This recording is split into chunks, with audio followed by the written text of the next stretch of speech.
138 ዓመት በኋላ ጦርነቱ ድጋሜ ሊጀመር ይመስላል። የትኛው ጦርነት እንደሚጀመር በዚህ ቪዲዮ የሚገልጽላችሁ ይሆናል። ኮፒ ሊንክ አድርጉልኝ። ይህ በምስሉ ላይ የምትመለከቱት ሳቢያን ሁሴን ፌልደር በራሷ ቻናል ላይ ማብራሪያ የሰጠችበት ርዕስ ነው። ትንሽ ታይትሉ ክሊክ ቤት አለው። ጉዳዩ ምን እንደሆነ ግን እዚህ ጋር እንመልከተው።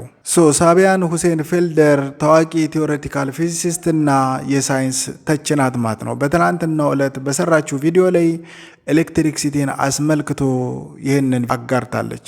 ጉዳዩ ምን እንደሆነ እዚህ ጋር እንመልከተው። በታሪክ ከ1888 እስከ 1889 ያለው ዓመት ዘዋር ኦፍ ከረንት ይባላል። በወቅቱ በታሪክ የተገናኙ ታላላቅ ኢንጂነሮች ኒኮላስ ቴስላ እና ቶማስ ኤዲሰን የተጣሉበት ዓመት ነበር ማለት ነው። በዚህ ጥላቸው የተነሳ ኒኮላስ ቴስላ ለተወሰነ ጊዜም ቢሆን ታስሮ ነበር። የጸባቸው መንስኤ ስንመለከተው የኤሌክትሪክሲቲ ትክክለኛ ሶርስ ኤሲ እና ዲሲ ነው በሚል ነበር።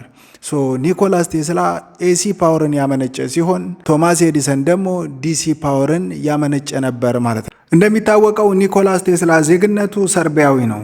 አሜሪካ ድረስ የሄደው ኤዲሰንን ስለሚያደንቀውና ከሱ ጋር በትብብር የፈጠራ ስራን ለመስራት ነው ማለት ነው።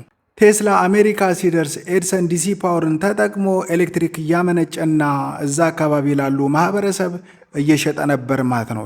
ማንኛውም ዲሲ ፓወርን የሚቃረን ሀሳብ ኤዲሰንን ያስቆጣው ነበር። ምክንያቱ ደግሞ ቢዝነሱን ስለሚረብሽበት ነው። ከቴስላ ጋር የነበረው ዘከረንት ዋር መንስኤው ይሄ ነው። በመጨረሻም በኤሲ አሸናፊነት ተጠናቋል። ኤሲ ፓወር ወይም አልተርኔቲንግ ከረንት የምንለው በእያንዳንዳችን የቤት ግድግዳ ሶኬት ላይ የምናገኘው ፓወር ነው ማለት ነው። በሰከንድ 60 ጊዜ ወይም 50 ጊዜ እየጠፋና እየበራ የሚሰራ ኃይል ነው ማለት ነው። ኤሲ ፓወር ከዲሲ ፓወር ተመራጭ እንዲሆን ያደረገው ረጅም ርቀት መጓዝ ስለሚችል ነው ማለት ነው።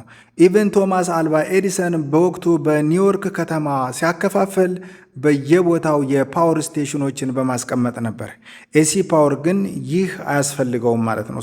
አንድ ቦታ ኃይል ከመነጨ በኋላ ትራንስፎርን በመጠቀም ስቴፕ አፕ እየተደረገ ብዙ ርቀት ማስኬድ ይቻላል ማለት ነው። ለምሳሌ እኛ ሀገር አባይ ግድብ የመነጨውን የኤሌክትሪክ ፓወር ያለምንም እንከን አዲስ አበባ ማምጣት እንችላለን ማለት ነው። ዲሲ ፓወር ቢሆን ይህንን ማድረግ አይቻልም ነበር ማለት ነው። አሁን ላይ ግን ሀገራት አሜሪካ፣ ቻይና፣ ጃፓን የዲሲ የፓወር ተቋማትን እየገነቡ ይገኛሉ።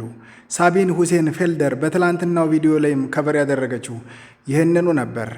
ኤሲ ፓወር እና ዲሲ ፓወር በድጋሚ የሳይንስ የትኩረት አቅጣጫ ሆነዋል። ኤሲ ይሻላል ወይስ ዲሲ ይሻላል? እስቲ የእናንተን ሀሳብ በኮሜንት መስጫ ላይ አስቀምጡልኝ።